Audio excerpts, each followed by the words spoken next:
All right, let's go ahead and get started. So welcome everybody. Thanks for hopping on today.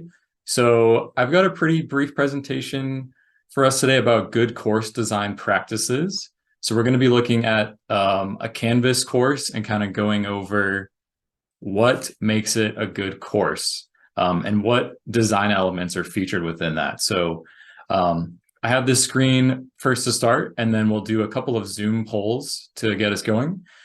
So at the top, I have an image from City Labs. So City Labs is a tool that we use in Canvas to kind of beautify everything and actually adjust the structure of the course. So it really helps with the design. So this is some research that they cited from 2014. So why is design important? So bad course organization is linked with dropout decisions. So when students get in your Canvas course and they don't know where to start, they might be overwhelmed by how it's organized, or maybe there's not really a lot of organization there. That's going to be intimidating for them. And so they actually might drop out in the first week just because of how the design elements are in that course. So what I'm trying to get across in this presentation is that design isn't just like a nice thing to have. It's actually really important, and it really makes learning easier for students. So good course design makes a big difference by reducing cognitive load for students, and we'll have a question on that in just a second.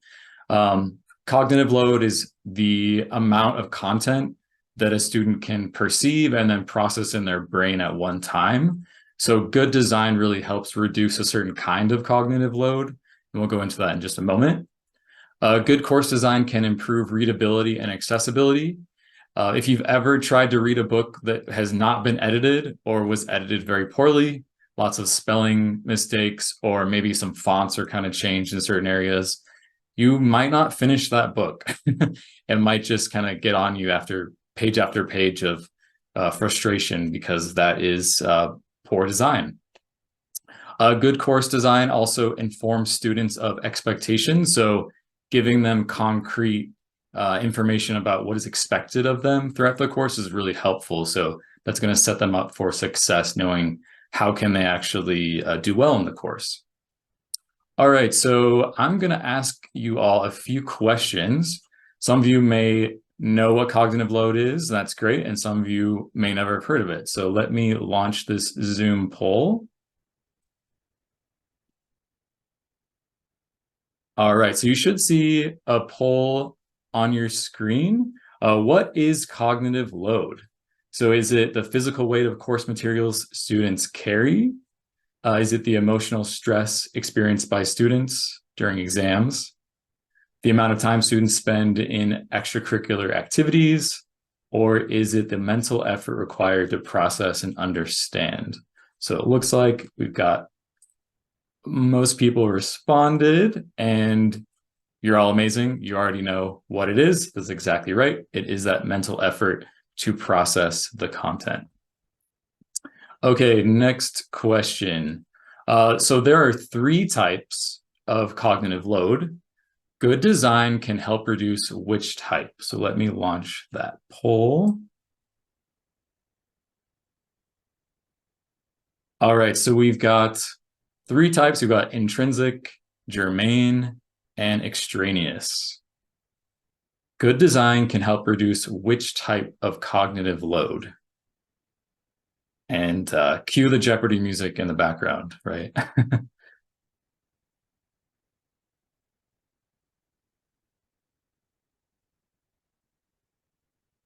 All right, so we're getting some responses, maybe just 1 second more. And I'm going to go ahead and end the poll. All right, so a few of you said intrinsic load, and 1 of you said extraneous. So looks like we've got another person joining. So the correct answer is extraneous load. So extraneous load is the unnecessary and distracting information. So that could even be like noises around you when you're trying to learn something. It could be lots of images on a screen, or the text kind of all over the place. That's going to require more of your cognitive load to kind of decipher the content. So that's the extraneous load. The intrinsic load, you can't really reduce very much. It's just the effort that's required to kind of absorb new content. So if you're teaching a history class, all that content, if it's new to that student, it's going to be intrinsic to that content. And finally, germane load is the process of linking that new info with current info. So whenever we're learning, we're always kind of assembling a story with previous knowledge that we have. So if something is completely new to us, let's say if I take a class on auto diesel, I don't know anything about engines, so that's going to be a lot of intrinsic load and a lot of germane load processing all of that new content. And if I'm going through a course and I have a lot of extraneous load there, it's got poor design, it's the info is kind of all over the place, I'm not really sure where to go next. That's going to be a lot of cognitive load and really dampen the amount of learning I'm going to be able to achieve. And it's going to be more frustrating having that learning experience. All right, so thanks for participating in those Zoom polls, and let's carry on. If you have any questions or comments, feel free to interrupt me, jump in, just unmute yourselves, and that'll be great. All right, so I have got these screenshots from a course that we have in Canvas. It is a course built by Edis. This course was actually peer-reviewed from people outside of KCC. It went through the Quality Matters assessment. So it is verified as a well-organized course, and it has a lot of good design practices. So let's go over those now. So as you can see, it's using the CityLabs template. So CityLabs is the tool that we use at KCC to modify the code in Canvas. So all these nice banners, this red, this gold, these sections, they're all built through CityLabs. So if you're not familiar with CityLabs, reach out to me and we can get some training for you. If you know about CityLabs, but you might be intimidated by it, that's okay. You can always use the templates that we pre-build for you, and we put those in your courses. So feel free to reach out at any time if you want to learn more about CityLabs and kind of these templates. But we do recommend using them because it really makes a big impact on that design, and we're going to look at how. So this is the homepage. So when students first begin the course, this is exactly what they see. It lists the course information. So it has, first of all, what course is it? If I'm taking 3 or 4 courses, it's helpful just to see where am I right now, because there's a lot going on at the beginning of the course, and it's helpful just to see which course this is. Then it's got some helpful links down here. If they have gone through many courses like this, they don't need to see things like my student Outlook email. I don't need assistance. They can go directly to begin here, and that's going to get them going to the modules. So this is a pretty well designed homepage, and it also has some graphics that are engaging. This is what we call a banner image. So these are easy to modify. We can put individual images you want in that course pretty easily. So moving on, so this is still the homepage. It has contact information for the instructor, which is really important. Whenever students have questions and they don't want to use the Canvas messaging, they know exactly where to go to get your email or phone number if you want to provide that. And then including a bio is extremely important just to kind of set the tone for what kind of class this is and who you are as an instructor. So it can be brief, it can be 2 or 3 sentences. You can have some images of you, maybe your family, whatever you're comfortable with. But just having something there is going to really set the tone. If I'm a student and I'm beginning your course and I have no context of who you are, part of my learning might be just trying to assess, well, is this person trustworthy? Do they have experience in this? And that's going to actually affect the cognitive load of my learning, because I may not have familiarity with you yet. So I may not trust everything that you're giving me content-wise as quickly. So that relationship is so important. And I'm sure many of you are very familiar with how important that is. And if you are teaching a DE course, a video is always a great touch.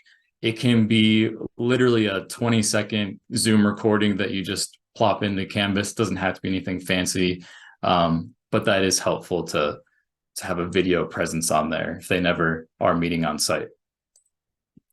So this is also still the homepage. This is part of our pre-built template. So if you wanted something like this, which I highly recommend, you can just opt in for our templates. So I can help you add this to your page, or you can just include it so students have all these helpful links.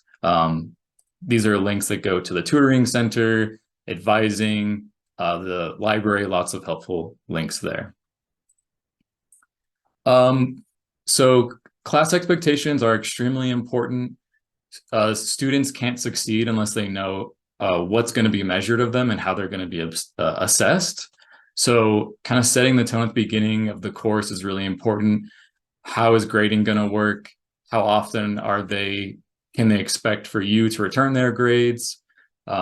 Setting those expectations on the homepage is fantastic. So I strongly recommend doing that. And again, this is in our pre-built City Labs templates.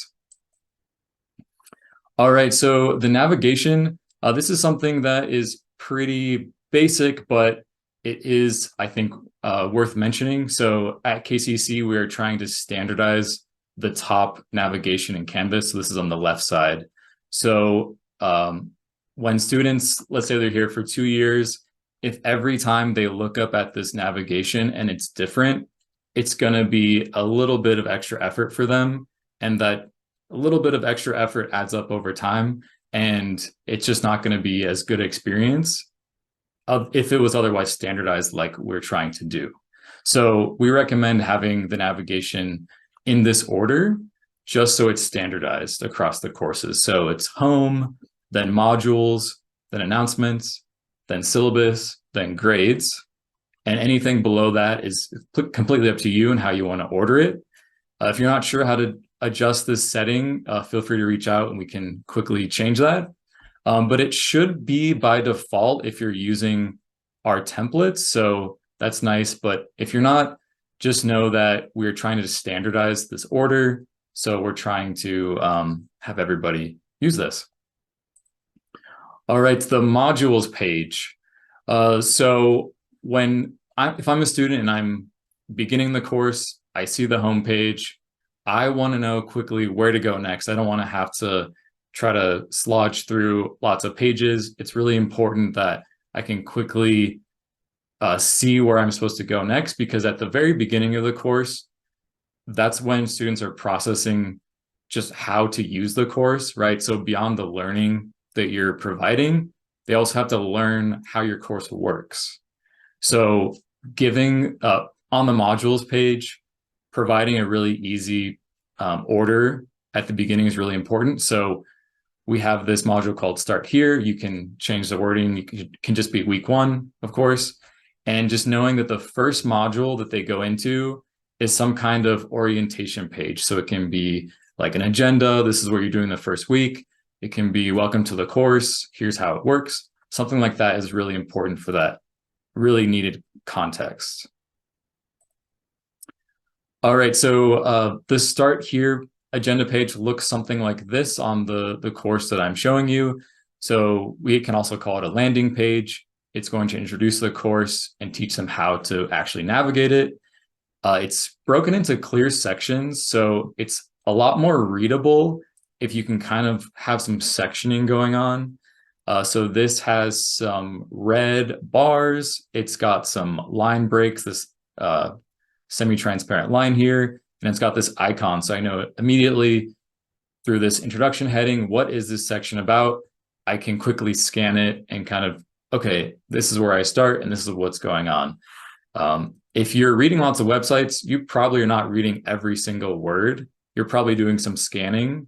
Usually when I pull up a website, it looks pretty lengthy and I'm looking for something in particular, I'll probably just look at the headings first so I can kind of understand what is actually on that whole page. And then I'll go back into that section and read it more with more detail. So these headings and these sections are really important because a lot of students aren't actually going through and reading line for line at first. They're going to scan for the headings. And then the icons are really nice to have. It's a visual element that just helps the page kind of flow better with the headings. So we recommend using these nice little icons. It's a nice touch. The module learning outcomes should always be provided at the beginning of each module. So much like the expectations at the beginning of the course, these MLOs are going to help students know, okay, for this module or for this week, here is what is expected of me, and here's what I can hope to develop or learn by the end of this module. So those are really important. It gets their brains kind of churning on the topics and kind of leaning toward where you want to take them. So always having those outcomes is really important. The CTL can work with you if you're not sure if you have these or if you're not sure if they're good. We can always work with you on those. The next section is learning activities. So making sure these are clearly communicated. What are they actually going to be doing this week? Getting those expectations set up helps them process less when they actually get to that learning activity because they've seen it once. So that's really important. And on this page, they have some sections with backgrounds and borders. So again, that sectioning is just really important for readability. The assignments include deadlines. So that's really important. Listing when are things due right next to the assignment. It's not somewhere else I have to go and find it on the actual assignment page. It's helpful just to know right here, because as a student, if I'm looking at this modules introduction page, I'm going to kind of be able to, okay, estimate this week, I can maybe do this first assignment on Monday night because I know it's due on Thursday. And then I can kind of prioritize this. Okay, this quiz is coming up. So it helps me organize how I'm going to tackle this module. So deadlines, really important. It's also really nice to have a time estimate. So if you see down the weekly expectations, it says reading, class expectations, 20 minutes, discussion board, 30 minutes. So that's also really helpful to prioritize the work I'm going to be doing for this module. And we have a helpful resource that I'll share with these slides. It's called the Workload Estimator. It's from Wake Forest University. And it looks like this. Can everybody see this web page, or are you just seeing the PowerPoint? You can see that. Okay. Yeah, so this is from Wake Forest University, free resource. It's called the Workload Estimator 2.0. You can actually plug in lots of different assignments, like reading assignments, how many pages per week, what's the difficulty. You can just kind of give it your best estimate. You can do writing assignments, discussion posts, exams, videos, podcasts, and then it'll just calculate for you kind of an estimate that you can then just plug into Canvas. So this is a really fantastic tool. I recommend it. The link will be in the slides. And let's go back to the slides. All right, so moving on. So module 3, this is an agenda from there. So as you can see, it's fairly easily readable. It's got different sections. I know immediately what I'm looking at. The font is consistent throughout. If this had 3 or 4 fonts with different sizes, I guarantee I would have more of a headache just looking at this, and it's not going to be inviting to read. I'm also not going to trust it as much if I'm seeing some different formatting, because I may think, well, maybe it was copy and pasted from a bunch of different sources, and maybe it shouldn't actually be published. Maybe it's supposed to be a draft. My brain's kind of not going to accept the information as easily if the fonts and the readability are not consistent. The color alone is not used to convey meaning. So that's really an accessibility consideration. So if you want to highlight something, you want to make something more important, you can emphasize it in different ways. You could have the background of that word or that paragraph be a totally different background. Let's say it's going to be a red background. You can use that, but you also just want to kind of keep in mind that some people might be using screen readers. So you don't want to use just color to convey meaning. That's important. All right, so this is also on that Module 3 agenda. The module learning outcomes, all of them are going to be aligned with the course learning outcomes. So this is about keeping everything in sync with what you actually want them to get once they finish the whole course. So this has 11 module learning outcomes. That is quite a bit for a single module, but each and every one of these aligns with the whole course learning outcomes. The agenda also has these hyperlinks, and each of these is descriptive. So this is important for a few reasons. One, you want to avoid putting links in any page in Canvas that are not embedded. And so what that means is you don't want to actually copy and paste the link and has HTTPS, et cetera, in it, for a couple of reasons. So one is accessibility. Screen readers will actually read letter for letter that HTTPS information, and it's going to be really tedious for screen reader users to have to hear that URL every time there's a link. Another reason is people who are not using screen readers, if they're seeing lots of links, it's just not as readable. This is a more concise way to put that link in, and it's also giving me a description of what I'm going to click where I'm going to arrive once I click that link. So hyperlinks, you want to embed them. It's easy to do in Canvas, and it makes a big difference for readability. Oops. All right, this is a great use of a table. So tables, they can convey a lot of information, but keep it manageable in terms of cognitive load. So right here, you'll have the whole week, the days and due dates listed on the left side, and then you have the to-dos for each of those days. So it's a great way to organize that information, if it's for like a schedule like this, or if it's for any other kind of content you want to share that might be kind of complex. A table is a fantastic option for sharing some of that information. It really helps break it up into a more digestible format. Okay, so I have a question for everybody. So just looking at either of these pages, which one is maybe more readable to you, less intimidating? What are your thoughts?